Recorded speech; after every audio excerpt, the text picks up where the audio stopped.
Pues, buen día a todos, todas. Pues bueno, de nuevo aquí en viernes para conectar con la Perashá desde un poco la visión de Rob Sachs.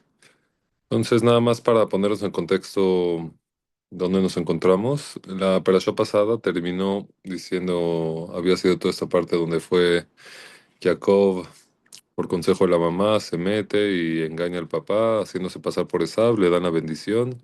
Esav se enoja, quiere matar a Jacob y tanto Isaac y Rivka, sus papás, le dicen a Jacob que se vaya mejor a vivir a casa de su hermano de Rivka, de Labán, o sea, de su tío. Entonces terminó la operación pasada bendiciendo a Jacob y diciéndole que se vaya hacia casa de sus papás, a casa de de su hermano, del tío de Jacob. Entonces Jacob, toda esta operación es un poco la historia de lo que sucede el post de ese evento. Entonces va Jacob hacia casa de Labán y tiene una visión, ¿no? Hay un sueño muy famoso que narra la Torá donde ve una escalera que va hacia el cielo y ángeles suben y bajan y de alguna manera Jacob parte al exilio, a casa de su tío. Entonces está de camino, tiene este sueño, se levanta y viene una historia increíble, una narrativa increíble en la Torá. Y es cuando Jacob ya se va, empieza a caminar y llega al lugar, a un pozo de agua, ve que el pozo está cerrado y ve como que la gente no está donde tomar a su rebaño. Entonces Jacob le dice, ¿por qué no lo dan? Dice, no, es que nos tenemos que juntar todos para quitar una piedra muy pesada del pozo y que todos puedan tomar agua, que los animales puedan tomar agua. Jacob ve a lo lejos a Rachel, como que parece ser que la Torah no está narrando una historia de amor a primera vista. Entonces Jacob, como que con toda su fuerza, quita esa piedra. Rachel era pastora también. Y la ve, y la Torá narra increíblemente un beso, ¿no? Como este amor a primera vista, la besa y llora. Esa es la historia que nos dice. Y reconoce que es hija de Labán. Entonces va a casa de Labán, le dice, me quiero casar con tu hija. Labán le dice, bueno, pero bueno, me quiero casar con Rachel. Labán le dice, trabaja 7 años para mí. Entonces sucede que Jacob decide trabajar 7 años por Rachel. Y justo el día de la boda, el día que se va a casar, Labán hace la primera trampa y sustituye a la hermana grande, a Lea, y le da a Lea como esposa en vez de a Rachel. Se levanta el otro día, ¿cómo puede ser? ¿Me engañaste? ¿No me engañaste? Y le da a Dice, bueno, te doy, aguántate una semana, te doy a mi otra hija, Lea, no importa ahorita los detalles, vamos a entrar, le da a su otra hija, entonces Jacob ya se casa con Rachel y Lea y tiene que volver a trabajar otros 7 años, entonces ya pasa otros 7 años en casa de Labán. La Torá nos narra el nacimiento de todas las tribus, de las 12 tribus de Israel más Diná, y Lea tiene 6 hijos, Rachel no puede tener hijos, entonces pone a una de sus sirvientas, se casa con Bilhá y Zilpá, que también era la sirvienta de Lea. Entonces ya tiene dos esposas, dos mujeres, dos concubinas, y nos narra la Torah cómo tiene sus hijos Jacob con ellas, cómo va poniendo los nombres. Nos constantemente la Torah enseña cómo Jacob amaba a Lea y Lea no se sentía amada, pero por otra parte Lea es la que tiene los hijos y Rachel no puede tener hijos. Y pasa un tiempo, hay toda la historia de los Dudaim de las mandrágoras que uno de los hijos de Lea va a recolectar, que dicen que eran para poder embarazar, y Rachel le dice a Lea que le dé las mandrágoras. Pero hay algo importante que dice la narrativa de la Torah, que Lea en verdad estaba triste, ¿no? Le dice, aparte que ya me robaste a mi marido, me quiere robar mis mandrágoras. Se ve que la Torah nos empieza a narrar otra vez, como todas las historias, problema entre hermanas, ¿no? En este caso, por otra razón, pero igual Rachel y Lea como que no se llevan bien. No sé que no se llevan bien, se reconoce que hay dolor de Lea de no sentirse amada como Rachel.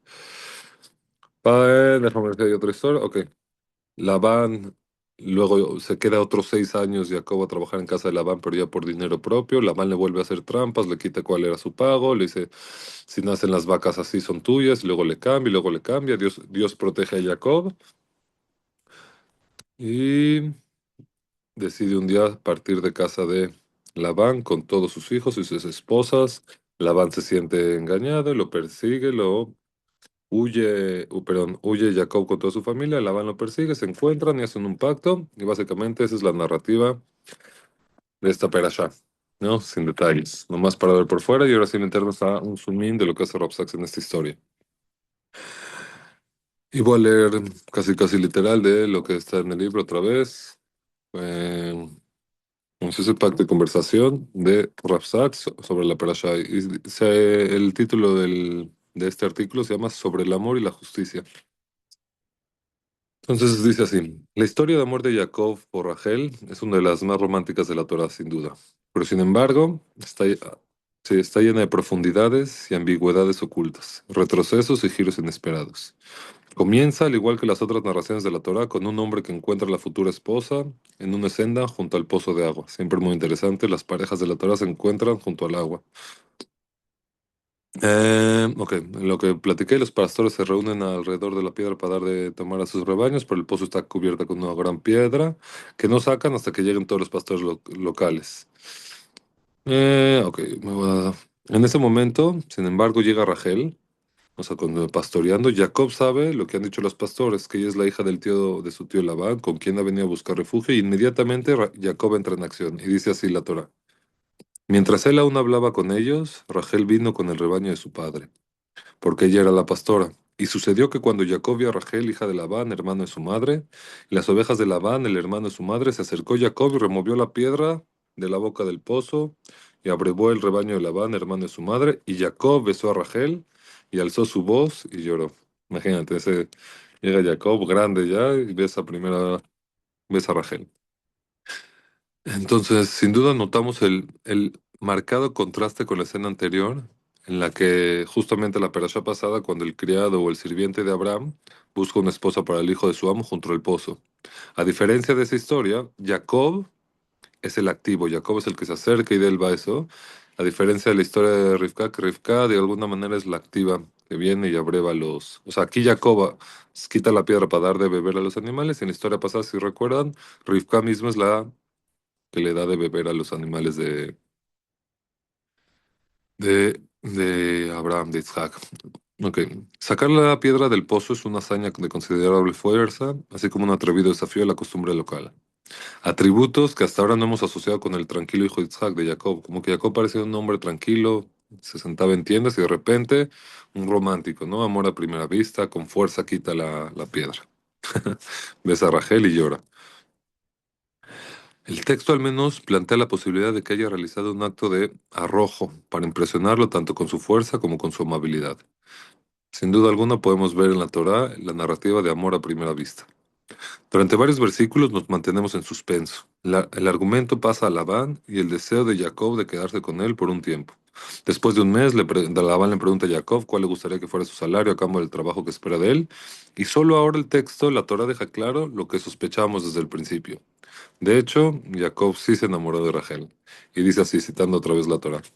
Y Labán tenía dos hijas, el nombre de la mayor era Lea y el nombre de la menor Rachel. Y los ojos de Lea eran Racot o tiernos, una traducción, o como, bueno, ahorita digo, los ojos de Lea eran tiernos, pero Rachel era linda de semblante y hermoso de parecer. Y Jacob amó a Rachel y dijo, yo te serviré 7 años por Rachel, tu hija la menor. Y Labán respondió, aquí empieza la trampa. Mejor es que te la dé a ti y no que la dé a otro hombre. Quédate conmigo. Esa fue la respuesta de Labán. La palabra rakot, que es traducida como ojos tiernos, también puede significar como ojos débiles, sensibles o nublados. También podría significar atractivo. Pero el contraste con la descripción de Rachel, a diferencia de Leal, el contraste de la descripción de Rachel es que Rachel era doblemente hermosa, tanto en forma como en apariencia. Hace poco probable que cuando hablamos de los ojos de Lea nos refiramos a algo bello, sino nos referimos que los ojos de Lea eran débiles. Ahí mismo los comentaristas dicen que porque eran ojos tiernos o débiles, dice que lloraba mucho porque pensaba que se iba a casar con Esab y ahí toda una historia. Pero yéndonos como lo explica la Torá, Jacob se ha enamorado de Rachel porque es hermosa, y así lo implica el texto. Se enamora, la ves a primera vista y te dice que Rachel era hermosa. Y es muy significativo porque siempre se nos dijo que tanto Sara la esposa de Abraham, y Rivka, la esposa de Jacob, de Isaac, siempre nos dijo que eran hermosas.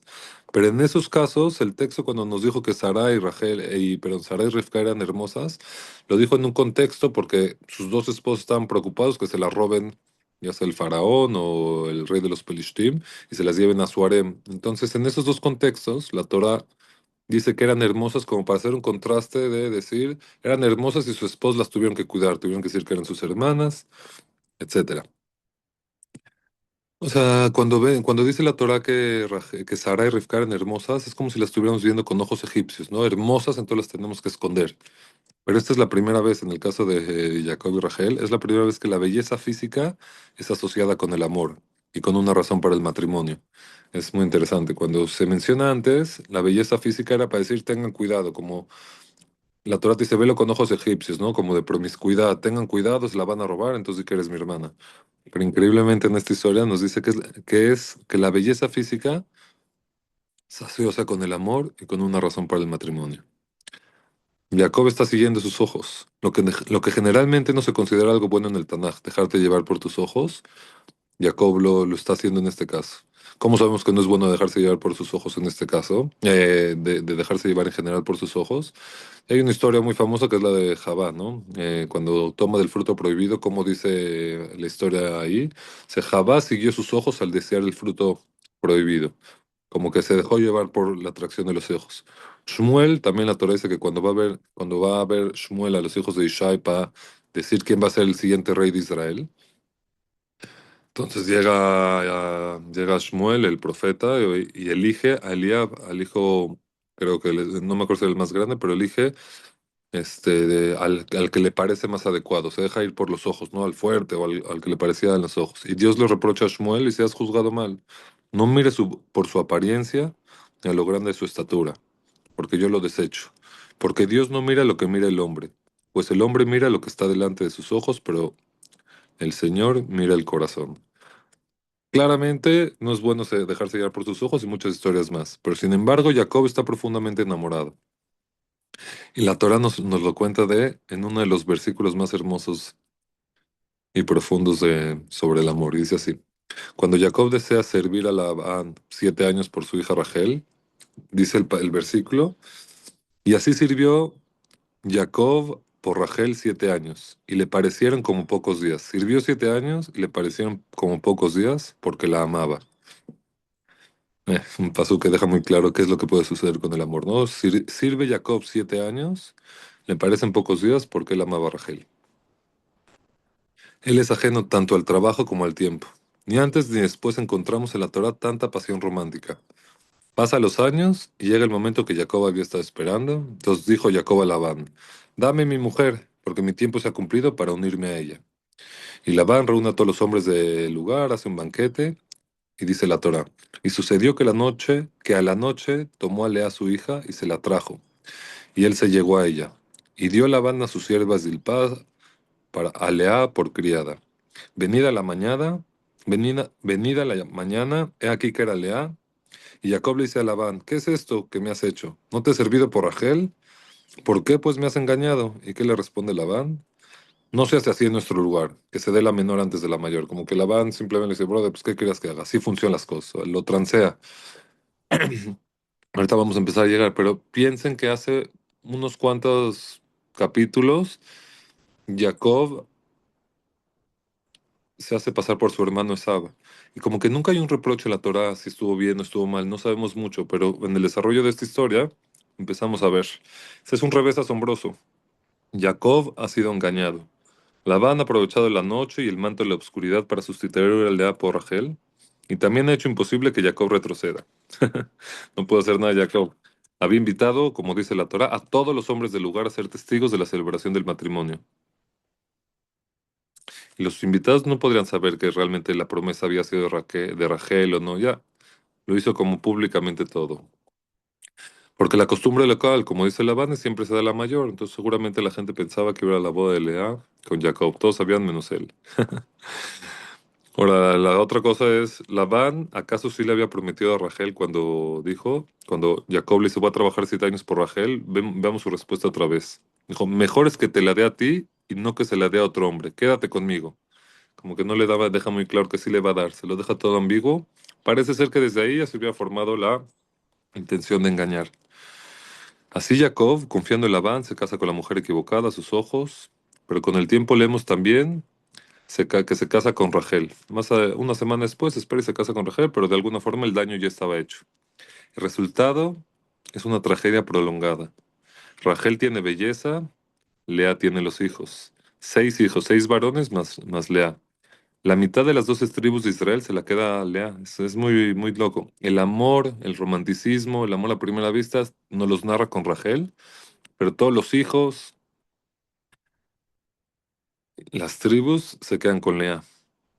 Entonces, cada esposa es una fuente de dolor para la otra. Es increíble. Ve la narrativa de la Torah. Rachel no tiene hijos, es una fuente de dolor.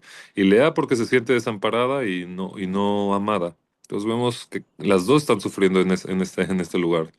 La tragedia continúa en la próxima generación cuando los hijos envidian primero y luego llegan a odiar a Yosef, que es el hijo de Jacob con Rachel. Todos los otros hijos lo odian, lo venden, o sea, se ve que este espectáculo que Labán intercambia a las hermanas y eso, ¿qué llega a suceder? Odio, genera odio entre las hermanas, luego odio y envidia entre los hijos.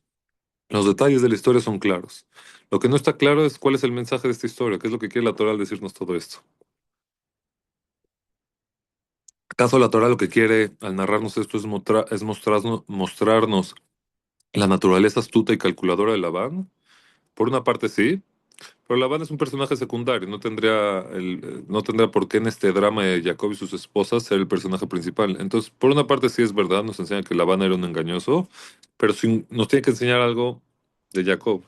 A lo mejor una de las respuestas, como dice, es para justificarnos una ley que va a venir posterior en el libro de Baikra, que dice, no tomarás mujer juntamente con su hermana. La Torah prohíbe eso. Entonces, a lo mejor esta historia es la justificación de esa mitzvah. Es posible, pues, también. Muchas veces la Torah y la ley perdón, la ley y la narrativa de la Torah están conectadas. Ok, pero nos hacemos una pregunta. La realidad es que si vemos los ojos de la Torah como ojos de niño, ojos que con la primera vez vemos la historia, preguntaríamos, ¿acaso Jacob está siendo castigado o rectificado por haber seguido sus ojos y juzgar a su futura esposa por la apariencia en lugar de poner en primer lugar el carácter? Puede ser, el texto parece sugerir esto, ¿no? Jacob se deja ir por los ojos y al final todo ese romanticismo se hace efímero. Podría parecer. Pero si escuchamos atentamente el texto, se presenta otra posibilidad, y una posibilidad que es fuerte de escuchar, pero pues parece ser la más real. La palabra que Jacob usa con Labán cuando lo engaña, dice, ¿por qué me engañaste? En hebreo es rimitani, lama rimitani, rimitani, ¿por qué me engañaste? Es la misma palabra que usó Itzhak para Itzhak su papá, para describir el comportamiento de Jacob al recibir la bendición de Esav. Cuando Jacob se intercambia, y llega después Esaú y dice, ¿qué pasó? Dame la verajá. Llega a su padre Isaac, les dice, tu hermano vino con engaño, igual Mirmá, Rimitán y Mirmá. La Torah liga estas dos palabras, parece que están unidas. Y la palabra también que Labán usa para escribir a la hermana menor dice Tseirá. Es la misma palabra que utiliza Rivka cuando le dan el oráculo, cuando lee la historia que dice, el mayor servirá al menor, al Tzair. Entonces lo que quiere decir nos empiezan a justificar, a unir las dos historias. Cuando Labán justifica el engaño, dice, no se hace así en nuestro lugar, que se dé la menor antes de la mayor. Es muy irónico. ¿Acaso Labán sabía que en efecto era lo que Jacob había hecho en otro lugar? La ironía parece ser involuntaria. Es posible que Labán no lo supiera, pero nosotros los lectores sí sabemos lo que ha pasado. Y también Jacob mismo sabía lo que había pasado.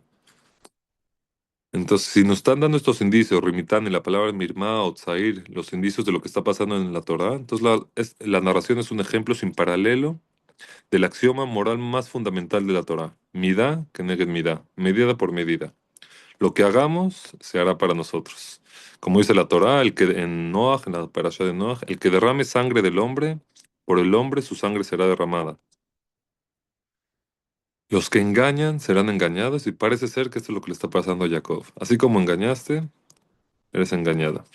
Dice que a la mañana un midrash muy interesante que se levanta, ok, Labán lo engaña, pero llega Jacob con Lea, su esposa, y le dice, brother, hermana, ¿qué pasó? Engañadora, hija de un engañador. ¿Acaso no te llamé Rachel anoche y tú me contestaste? ¿Y qué le contesta Lea? Dice el midrash. ¿Acaso hay un maestro sin estudiante? ¿No te llamó tu padre Esav? te dijo que si eras Esab y tú también le respondiste. Entonces puede ser que leas la que hace la conexión. En general, el Midrash no toma este camino. El Midrash siempre enfatiza las virtudes de los patriarcas y los vicios de los demás.